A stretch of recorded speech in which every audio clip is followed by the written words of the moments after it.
আজ আমরা নবম দশম শ্রেণীর উচ্চতর গণিতের প্রথম অধ্যায়ের 1.2 এর যে অঙ্কগুলো আমাদের পরীক্ষায় প্রায় আসে বোর্ড পরীক্ষাতে সেইগুলো সম্পর্কে জানবো। যেমন একটা ফাংশন ডিফাইন করা আছে, সংজ্ঞায়িত করা আছে such that r tends to r, তাহলে এটা ডোমেন আর রেঞ্জ আর এবং f of x একটা ফাংশন দেওয়া আছে।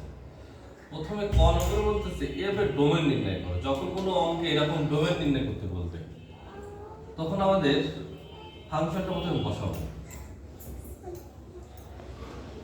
যদি ফাংশনটা ভগ্নাংশ আকারে থাকে তাহলে এর যে হর আছে এই হরটা সবসময় এভাবে নট ইকুয়াল টু 0 হবে, মানে f of x ফাংশনটি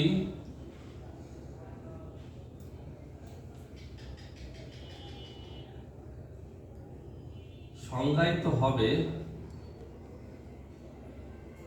যদি 2x + 3 নট ইকুয়াল টু 0। তার মানে হরের যে মানটা আছে এই মানটা কখনো 0 হতে পারবে না, তাহলে এটা অসংজ্ঞায়িত আনডিফাইন্ড হয়ে যাবে। তার কারণে এই ফাংশনটা সংজ্ঞায়িত তখনই হবে যখন এই লব নট ইকুয়াল টু 0। তাহলে আমরা ক্যালকুলেটিং কিভাবে আসবে এবার 2x = -3, x = -3/2। তার মানে এই ডোমেন থেকে ডোমেনের যে মান যত বাস্তব সংখ্যা আছে ডোমেনটা হবে সেখান থেকে এই -3/2 বাদ যাবে, মানে এইটা বাদে যে মানে তুমি বসানো মানে একটা মান তুমি এখানে পাবা। এটা যদি এখানে x এর জায়গায় বসানো হয় তাহলে -3 + 3 তে এটা বাই 0 হয়ে যায়। তার মানে কোনো মান বাই 0 মানে অসংজ্ঞায়িত। তার মানে এই অঙ্কের f এর যে ডোমেন বের করতে পারবে শুধু এইটা না, এরকম ভগ্ন অঙ্কের যে কোনো ফাংশনের যে ডোমেন বের করতে বলে তাহলে প্রথমে এভাবে ফাংশনটি সংজ্ঞায়িত হবে যদি এই হর এটা equal to not equal to 0 হয়, সেটা লিখে নিতে হবে। তারপরে x এর যে মানটা এখান থেকে বেরোবে সেইটা শুধু বাস্তব সংখ্যার আরেক থেকে বাদ দিলে আমরা ডোমেন পেয়ে যাব। এভাবে আমরা ডোমেন বের করতে পারবো। এরপরে খ নম্বরে আছে f একটি একক ফাংশন কিনা যাচাই করো। একক ফাংশন যদি যাচাই করতে হয় তাহলে আমরা প্রথমে ফাংশনটা লিখে নিই। এটা খুব সহজ অঙ্ক। ফাংশনটা লেখার পরে এটা লিখতে হবে এইভাবে f of x একক ফাংশন হবে যদি এবং কেবল যদি a, b belongs to f of x এর জন্য f of a equal to b হবে যেন a equal to b হয়। কিন্তু b যেন না লিখে যদিও লেখা যায় যদি a equal to b হয়। তার মানে f of x ফাংশন একক ফাংশন হবে যদি এইটা ধরার পর এইটা আমরা দেখাতে পারি।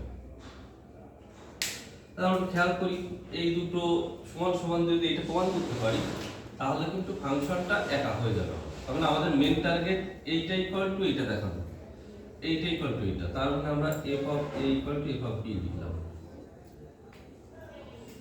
f of x এর জায়গায় আমরা a বসাবো 2a - 5 2a + 3 2b - 5 2b + 3। আচ্ছা, এখন আমরা এটা আর গুণ করে দেব। তাহলে দিই এটা একবারে আর গুণ করে দিই 4ab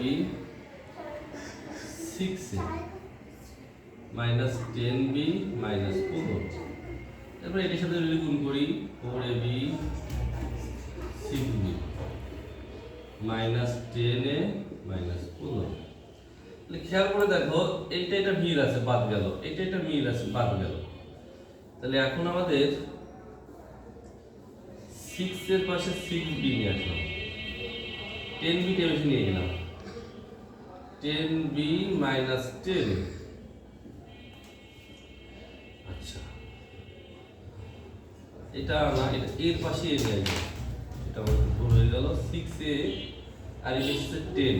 তাহলে 6 এর পাশে 10 এ নিয়ে আসবো আর 6b এর পাশে 10b নিয়ে যাবো।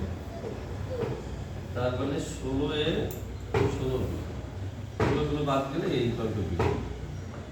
এই যে আমরা তাহলে খেয়াল রাখতে হবে একটা ফাংশন একক ফাংশন তখনই হবে, এই লাইনটা লেখার একটু মনে রাখতে হবে যখন এইটা ইকুয়াল টু এইটা ধরার পরে আমি এটা দেখাতে পারবো। তার মানে আমি কিন্তু f of a equal to f of b ধরে a ইকুয়াল টু b প্রমাণ করতে পারছি। তার মানে এই ফাংশনটা একক ফাংশন। আচ্ছা, এর পরবর্তীতে আমরা গ নম্বর সলভ করব।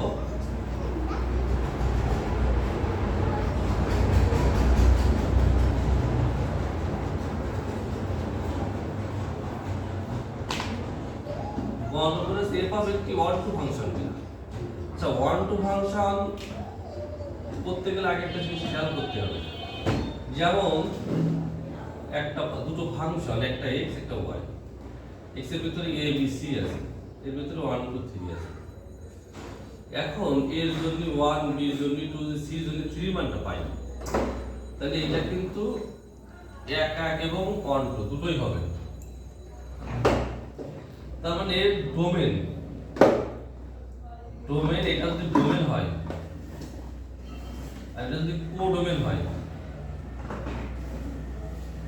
ডোমেন আর কোডোমেন কিন্তু একই রকম হয়ে যায়। তার মানে এটা একক ফাংশন এবং ওয়ান টু ফাংশন। কিন্তু যদি এমনটা হতো a b c আর 1 2 3 4 1 2 3, তাহলে দেখা যাচ্ছে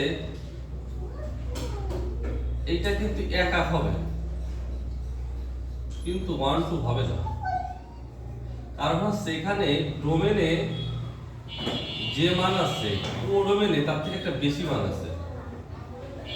তাহলে ডোমেন এবং কোডোমেনের যদি ব্যালেন্স না থাকে, একটার জন্য একটা মান আছে কিন্তু এর জন্য ডোমেনে কোনো মান নাই, কিন্তু ডোমেনের রেঞ্জ ঠিক আছে, কিন্তু কোডোমেন কিন্তু এই সম্পূর্ণ ধরে কোডোমেন,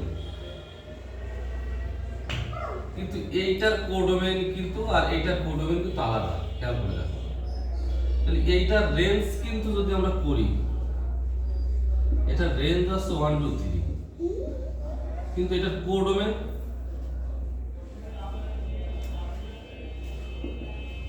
1 2 3 4। তার মানে কোডোমেন আর রেঞ্জের মধ্যে কিন্তু একরকম নাই, ক্রস। এরকম যখন ক্রস হয়ে যাবে, রেঞ্জ এবং কোডোমেন আলাদা হয়ে যাবে, তখন কিন্তু সেটা ওয়ান টু ফাংশন হবে না। এটা একটু খেয়াল রাখতে হবে।